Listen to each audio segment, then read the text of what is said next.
মালয়েশিয়ার জোহর রাজ্যে বর্ষবরণের রাতে বাংলাদেশি সহ ১০৫ জন বৈধ কাগজপত্রবিহীন প্রবাসীকে আটক করেছে অভিবাসন বিভাগ। রাজ্যের মাসাইয়ের একটি নির্মাণ বিল্ডিং এর পাশে অভিযান চালিয়ে তাদের আটক করা হয়। বুধবার এক প্রতিবেদনে তথ্য জানিয়েছে নিউজ স্টেটস টাইমস। জোহর রাজ্যের অভিবাসন বিভাগের পরিচালক দাতুক মোহাম্মদ রুশদি এক বিবৃতিতে জানান, নববর্ষের গভীর রাতে অভিযান চালানো হয়। অভিযানে মোট ৪৫৪ বিদেশি এবং স্থানীয় নাগরিকদের কাগজপত্র পরীক্ষার পর তাদের মধ্য থেকে ১০৫ জন অবৈধকে আটক করা হয়েছে। তাদের মধ্যে ২০ জন ইন্দোনেশিয়ান পুরুষ এবং ৪ জন নারী, ১৬ জন মিয়ানমারের পুরুষ, একজন পাকিস্তানি পুরুষ এবং ৬৪ জন বাংলাদেশের নাগরিক রয়েছেন। তদন্ত এবং পরবর্তী ব্যবস্থা নিতে আটকদের পেকান নেনাস ইমিগ্রেশন ডিপোতে রাখা হয়েছে।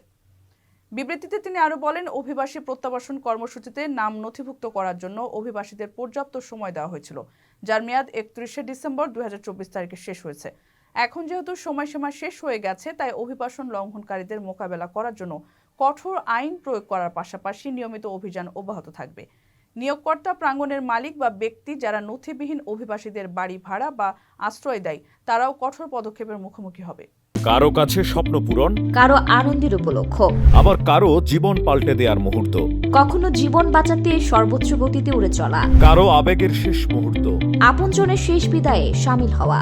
এমন সব ইচ্ছে পূরণে সর্বনিম্ন ভাড়ায় দ্রুতগতির বাহন প্রবাসীর হেলিকপ্টার। আপনার প্রয়োজনে যোগাযোগ করুন আমাদের হটলাইনে।